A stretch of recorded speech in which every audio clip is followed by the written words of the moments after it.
You ever had a business situation where you hit all of your goals and yet you feel so drained, or you need to hit those goals and yet somehow it's just exhausting? Or maybe you sit there and you're like, I know what type of business I want to have. I want it to feel like this and look like this, but is that even possible? How do you get there? Today, we're going to talk about how to manifest a business that feels good to run. This one is a topic I'm really excited about because I think almost every client I've ever had, some part of this has been underlining what they're going through and what's happening with them.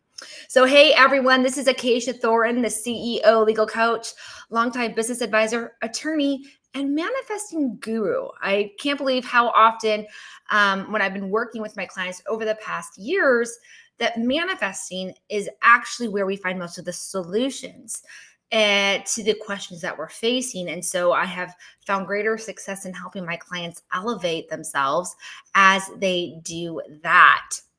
Now, of course, this is the Aligned Business Series where we go live 3 times a week answering your questions. So I want to make sure you find your chat button. And if you have any questions, I want you to put them in there. I will get to all of them at the end. I promise. Absolutely promise. Hey, Jen. Hey, Mark. So this is for you. This is for you because I'm going to go on a limb here and say you're not the first to struggle with wanting to manifest a business that feels great, right? How many times have businesses, I'm going to start off with something else for a sec. When I was studying business in undergrad, I learned that on average, some of the most successful entrepreneurs in the world failed at business on average 7 times before they were successful. 7 times. That hurts. Now, of course, as we know today, you don't have to fail 7 times to get there. Sometimes we get it right the first time, the second time, or maybe even the third time. And this is important to know because we sit there and want to avoid the entrepreneurial journey. But at the same time, there's a question of why do these businesses fail? Why did they even fail in the first place? And oftentimes it is a lack of being in alignment. A lack of being in alignment. And it could be from something that is just business basics, like, okay, you're not actually solving a problem. Hey, you don't actually have an audience or a target audience. But that's rarely the case. A brilliant idea can really be a brilliant idea if it hits the market the right way. So what's the difference between one that hits the market the right way and one that doesn't? I'm going to tell you a story about one of my clients. She had been in business for 10 years. Over 10 years, actually. And when she came to me, this was when I was doing coaching and contracts. I was doing contracts. We had our discovery call together, and she was talking about how she's come to this point in her business where she might just sell it. She's just over it. She's tired of having to get clients this way. She's tired of having to deal with clients this way. She might just want to sell it, and in which case we need to get her contracts and things in alignment. But as she would be talking about all that, she would sometimes lay these hints about these goals or dreams that she'd have. Yeah, I also met this guy, Mark. He's great at this. I kind of want to bring him on and hire him, but I'm not going to hire somebody if I'm thinking about closing down the business or selling it. I just don't know what to do. And she was in complete conflict. So what ends up happening is that she was telling herself what she wanted in her life and in her business. I want a business that feels like this. I want to hire this guy so we can do this and have clients that feel like this. But these are the things I'm tired of doing. These are the clients I'm tired of dealing with. I'm tired of getting clients the way I've had to get clients the past 10 years. I'm done with all this. And so while part of her was elevated and excited, the other part of her was like, fuck it. I'm not doing this anymore. I'm done. I'm burnt out and I'm done. And this happens a lot with business owners in a few different ways. One, when we have a goal in mind, whether that be the business, a funnel, a launch, a client type, a sales goal, whatever it is, we look at planning to get the results. We business plan. There's a business plan, right? Isn't that what a business plan is? You're literally taught from day one, you have to plan. This is where things go wrong. Because your heart knows what you want, just like her heart knew what she wanted. She wanted to have a different type of client and hire this guy on so they can have a different type of relationship with all of their clients. But she kept telling herself, this is how you get the clients. This is how you do it. And she was basing that on what she had done in the past for the past 10 years. This is how I get clients. So this is how you get clients. And when you're starting your business, you might be like, well, this is how other people have done it. Or this is what I've read. This is what other people have done. And what's going on there in a manifesting thing is a few things. One, our brain is trying to figure out the answer. Your brain is trying to figure out the answer. Brain not so good in manifesting. Okay, I love my brain. Right, when law school, my brain has been, and my education have been such a huge part of my success, and it's a huge part of my self-awareness. I used my mind, the one tool I really, really had developed, to learn everything else about myself. But the brain has to learn. The brain only learns, and the brain can only think and see based on what it has heard, learned, experienced, and so on. Which means whenever you're using your mind to create a plan, you are using outdated information. You're using past information. Now the question is, how outdated is it? When you're doing that, you're not being creative. You're not coming up with unique solutions. And that is a really big challenge when we are trying to manifest a business that feels good. Your heart has decided the goal. Your heart has decided the type of business, but then your brain is trying to fill the gaps. Brains think, they cannot feel. Your brain cannot feel. So when you're setting up that plan, if the plan itself doesn't feel right, if you don't make the plan using your heart and your brain together in alignment, it's naturally going to never feel right because it wasn't made with your feels in mind. You expecting things based on how they've happened in your past or what you've been exposed to is in opposition to the creative process. I think it's Wallace D. Wattles who says in The Science of Getting Rich is that you have to co-create. It's about creating, being in the creative mind, not the competitive mind. Not the competitive mind. And over planning, including business planning, is being competitive. You're competing with what already exists. You're competing with what has already happened, and you're trying to make it better, work again. You need to put your spin on it. You have to do this.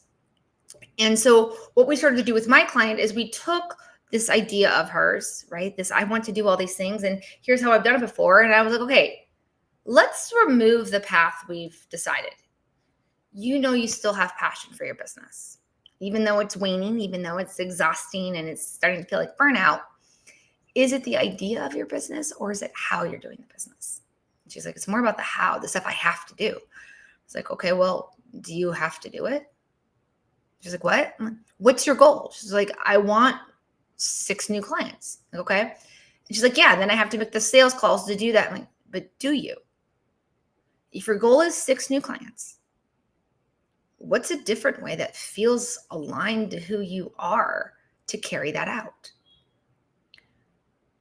Our minds try to fill between here and there on the map. They try to fill between here and there in the timeline. And they try to tell the body what actions to take.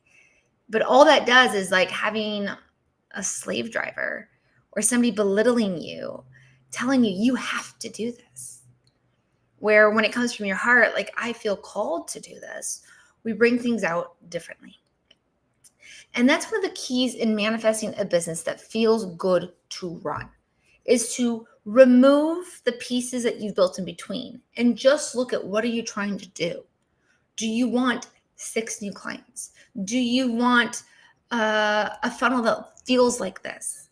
Do you want a business that is based on online products, or do you want it to be one that's based on, I don't know, speaking and doing things in person? And then look at your heart. Ask your heart and your soul, what actions are you inspired to take in that direction? In that direction, what actions are you inspired to take?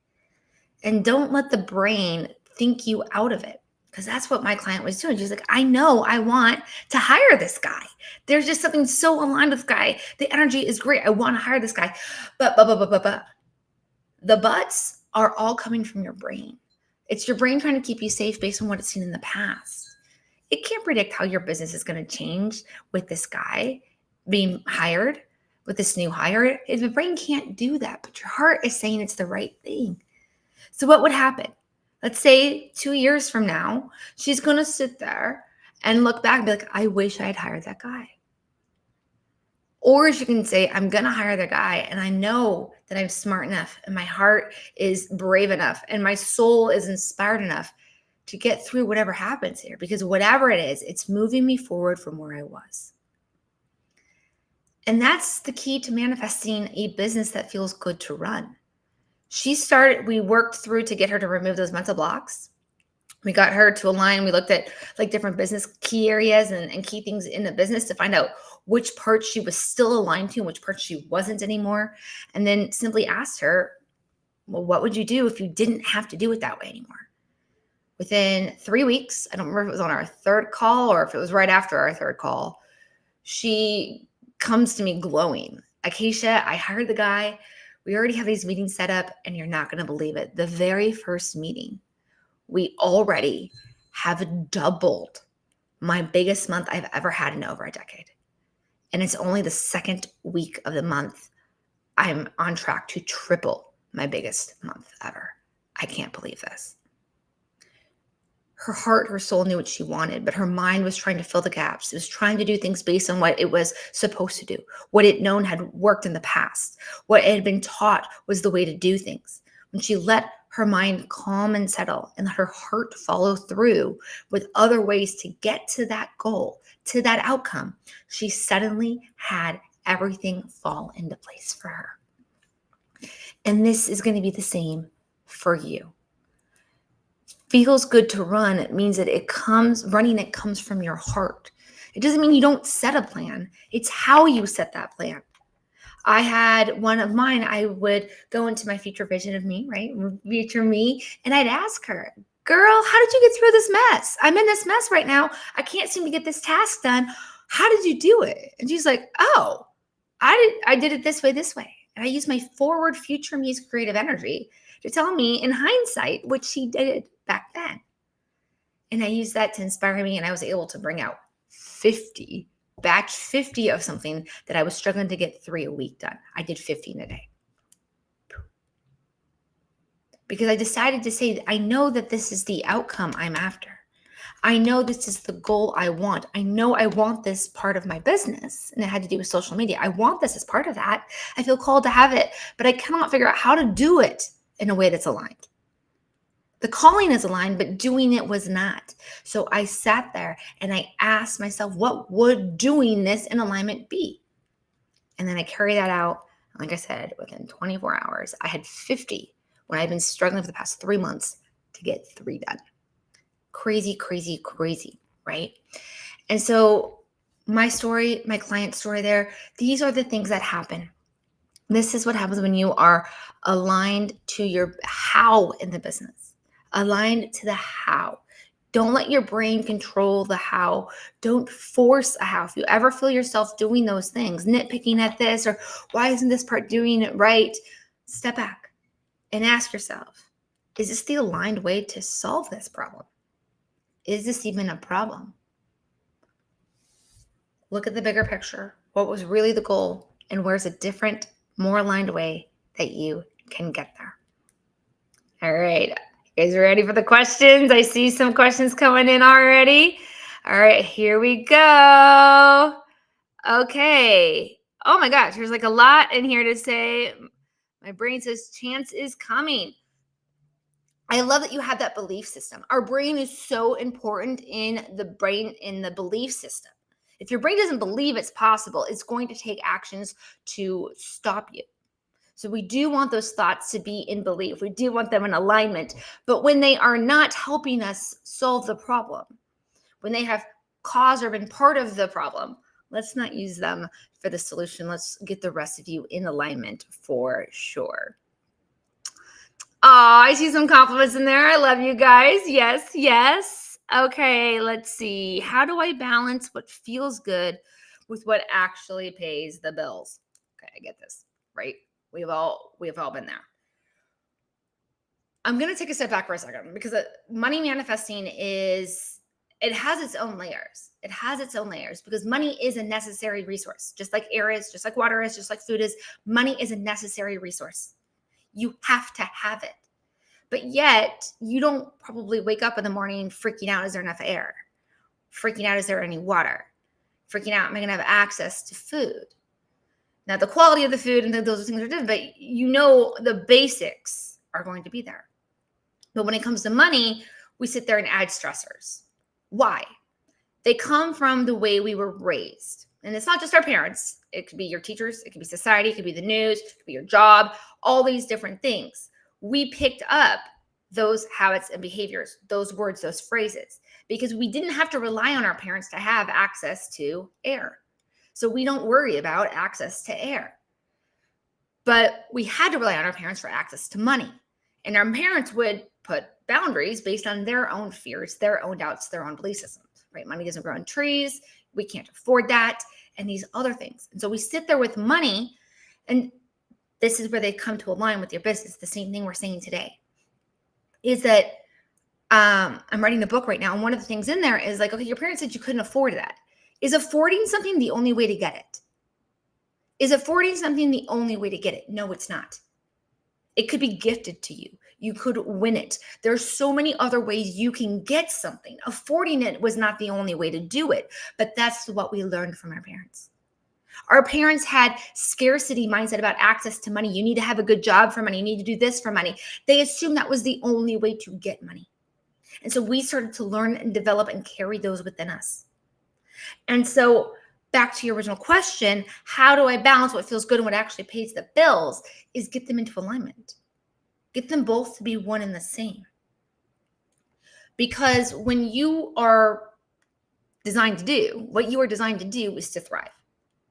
Money, air, water, food, your business, your creative genius, and your ability to do all those things, live those out, those are experiences with the resources necessary, including money, is what you were designed to do. So when a part of us is not in alignment, the business and the money and things like that, we're looking at them separately as if who we are and how we live isn't one and needing them to be in alignment. So I would look there. Look at the blocks and the ways you're looking at money. Look at the blocks when you're looking at your business, and then look at the way your blocks about money and your business are together. Look at that as well. And look at these layers for yourself. Explore them. Journal it out. Look at what your parents' belief systems were. Look at like the lead female character in your life while you're growing up and the lead male character, whomever they were. Could have been teachers, could have been your parents, could have been a grandparent. And write out what were their thoughts about money. How did they treat money? How did they behave about money? And and anybody that you've ever seen with a business, how are they about money? How are they? And then you'll start to find your balance in this. We want to find your balance in it because you shouldn't be choosing what feels good over versus money, because money is part of feeling good. And feeling good requires money. They're one and the same in your lifestyle than your heart, for sure. Okay. How do I know if the business I've built isn't aligned with what I actually want? Okay. If you started a business, there was a reason. You probably had a calling. You probably had an idea, and you felt inspired to follow through on that. Do you still feel inspired? What has lost the inspiration? Was it the planning, the things you feel you had to do? Was it how you have to do them? Because odds are, if you felt inspired enough to create the business and take a step forward, it's part of your calling. It's part of where you're meant to be. What has changed is the thinking about it, the process of going about it, the actions you're taking and how those actions feel. So start to ask yourself, are these even the actions I need to take? Why am I taking these? Right? Just like with my clients, you wanted more clients. Well, is having the sales call the only way to get to clients? No. Then why don't you do what feels aligned to get more clients? And she felt inspired to go do a certain set of creative ads on Facebook. And apparently in day one, they worked for her. And I was like, there you go. Where somebody else, if they're not inspired to create Facebook ads, that's not what you're inspired to do. That's not the way you should be doing it. You should be doing it with the way that's called from your heart. So I would look at, why were you inspired to create this business in the first place? What about that still exists in you? What about that might be lost? And start exploring why and see if there's another way to get back into alignment. Now, I will be honest, sometimes there's phases in our lives where we have to admit, I did that out of misalignment. That's no longer who I am. It's time to shut the doors. Don't carry weight of past things if they're not moving you forward the way you want to be moved forward. But I do recommend there was a passion you had when you created it. That passion still exists. Even if 95% of it is no longer there, there's still that 5%. Don't leave that 5% behind for the sake of the other 95%. You still feel called to it. You still feel that. Turn that 5% into 10% and 20% and 40% and bigger, and move into that alignment, letting the other parts go. Because odds are, if you created it, there was actually a reason, a calling in you, that it's not all wrong. Just somewhere along the way, we started to think, try to control, try to overplan, try to do those things, or do things the way we think we're supposed to do them or should do them. That's probably where things went in out of alignment. Yep. Okay.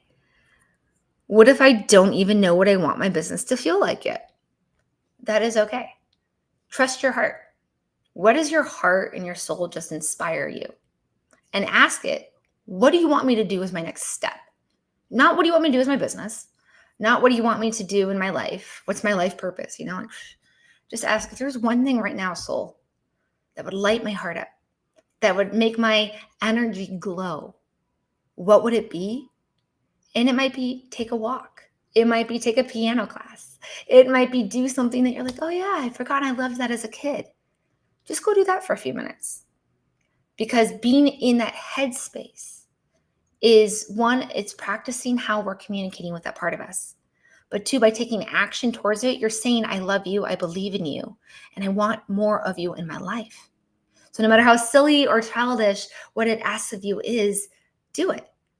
Because you're going to reconnect with other parts of you that want to be in alignment, and they're going to ease and soothe the rest of you. How do I shift from offers that drain me to offers that light me up? Okay, I went through this myself.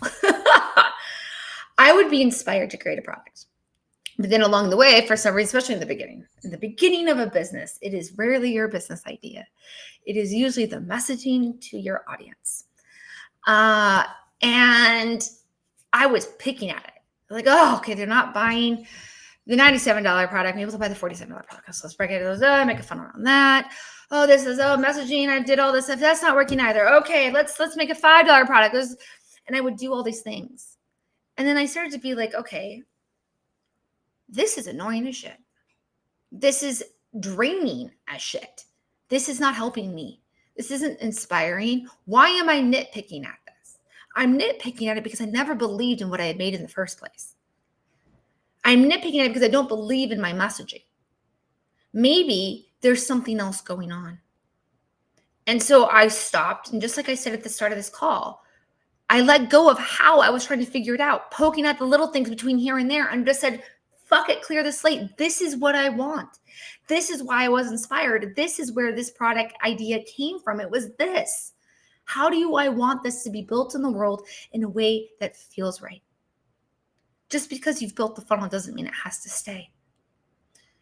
Just because somebody else has a funnel doesn't mean you need a funnel.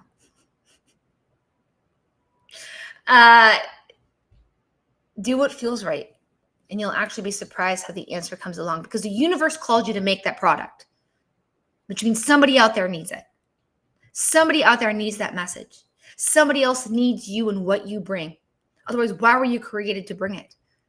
Other things I have noticed is sometimes I have to create things to learn how to create better things, to learn how to create something that's even more aligned. Great, I have this. This was beautiful. This was awesome. I made some money from this, but I know we can do more. I'm ready to go from Inspired 2.0 to Inspired 8.0. And you elevate. So let it be what it's meant to be in your calling. Don't force it. Don't pick at it, because that's not what you were called to do. You're not here to sit there and be like, oh, let me change that word or that font. Yes, those things can matter, but they're not the difference between somebody liking it and not liking it. They're the difference between a million people liking it versus 500,000 people liking it. If you already have the 500,000, if you already have people liking it, that's what matters first and foremost, is connecting your energetic calling to the people who need it most. And because it came from your energetic space, the answers should come from your energetic space as well. Okay. How can I start embodying the version of me who runs an aligned business before I see the results? I teach a jackpot slot machine manifesting course. I do it in person because I live in Vegas, so it's something for like the tourists and stuff. But you don't wait to win a jackpot to believe a jackpot is possible. You already feel the calling. You know it's possible. So it's possible. You can't have the calling. You can't feel, because where did the idea that it was possible come from? Where did the idea to have the idea come from? Where did it come from? It came from energy. It came from the universe's energetic field, hitting your inner antenna and inspiring your light to light up. That's what matters, right? So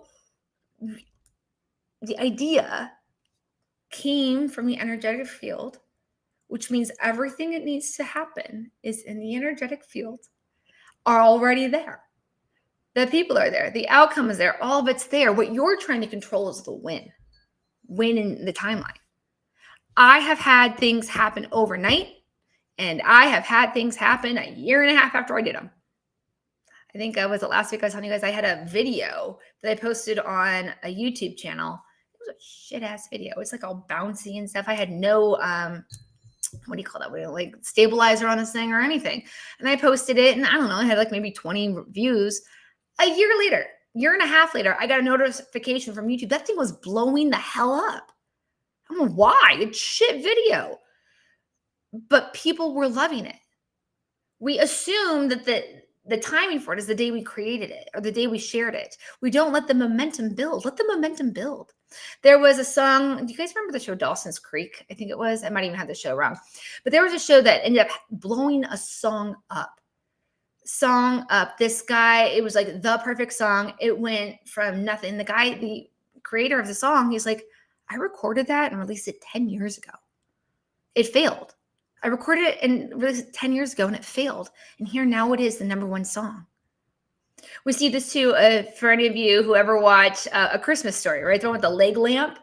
That was released 20, 30 years before it became popular. It was ahead of its time. Let you be ahead of your time. That is okay. Let the universe handle the rest. You don't need to have the outcomes on the timeline you expect them. By trying to hold the universe to a timeline, to an outcome, and a how of doing it, you're actually preventing yourself from succeeding. You're letting your mind get in the way and tell you weren't good enough, that it wasn't enough. You're going to doubt yourself. And doubt is the number one killer of any business. Number one killer. Keep moving. Keep moving. All right. Let's see. I think there was one more in there. I see you having like a conversation. Yes. I'm glad you find it inspiring. Thank you. Yes. Energizing. It's called coffee. No, if I'm honest, I had to find my alignment too. I had to find my space. But when you're in your space, when anyone is in their space, you light up a room when you walk in. So I love that I'm hearing this from all of you because I want this for you. You have the thing that lights you up. Get out there and share that light. That is what matters more than any possible outcome. Because the more you shine your light, the brighter it is. And the more you connect it to people, the more you become a necessary piece of their world. And that's when people start to pay you. Because they want you around, they need you around, they need your light. And your light, most importantly, is not replaceable. I can't just have the next person walk into the room and do what you can do the way you can do it. You being you to the fullest is what makes money.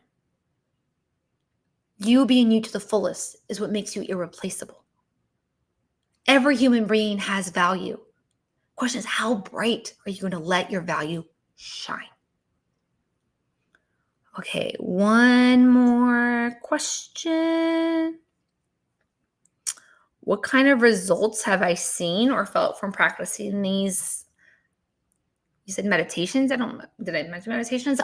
So the idea of any of this is, I mean, look at me right now, just my energy, the fact that I can get up in the morning and this is how I feel because I love this. I love this. But what I'm talking to you about right now is not what I went to school for. It's not what I created a 15-year career over. I've been practicing these things for close to 15 years, but it's not what I built my career around. I have a law degree. My undergraduate degree is in business. I know how to lead businesses. I know how to advise CEOs and CFOs and solve their problems in that space. But that is not what lit me up. Light it up, guys. Light it up. Get out there and light it up. Because when you are lit up, that is when the stuff starts to happen. That's what you were designed to do and be. You weren't designed to sit there and overwork yourself so you can have a paycheck to pay your bills. You want to live a full life. That means health. That means happiness. That means money. That means air, food, water. That means friends. That means everything you're called to do, have, and live to the fullest is what you need and want for yourself. All right, all. This has been an absolute pleasure. I see you're all still going off in there in the chat. I love it. I love it. Don't forget, we go live 2 more times this week, and we are going to continue talking about the little things, right? Today, we talked about kind of that bigger picture. But one of the ones I'm really excited for is I'm going to talk about the 2% rule, how some of the biggest changes in my life happened by doing almost nothing. And I'm going to show you how they stack. I'm going to show you 3 different ways to use that 2% rule and how it helps you, even on the days you don't feel like doing it. All right. We will get you all there. We will get you aligned businesses making millions of dollars because that is what you were all called to do and be. I love you all.